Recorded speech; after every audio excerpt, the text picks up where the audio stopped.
Part of what makes it easy to distribute Docker images is Docker Hub, which is the official central Docker image registry owned and operated by Docker.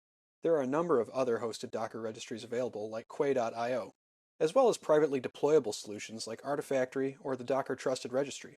In this course, we'll exclusively use Docker Hub to host the images we create and to retrieve the images we use.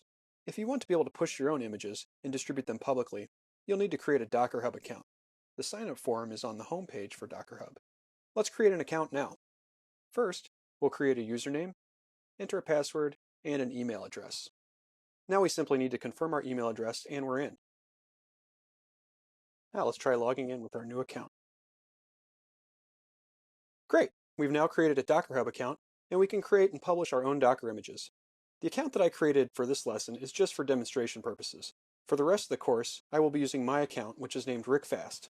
All images created in this course will be available under my Docker Hub account indefinitely. We will revisit Docker Hub a few times throughout the course and discuss some of its features.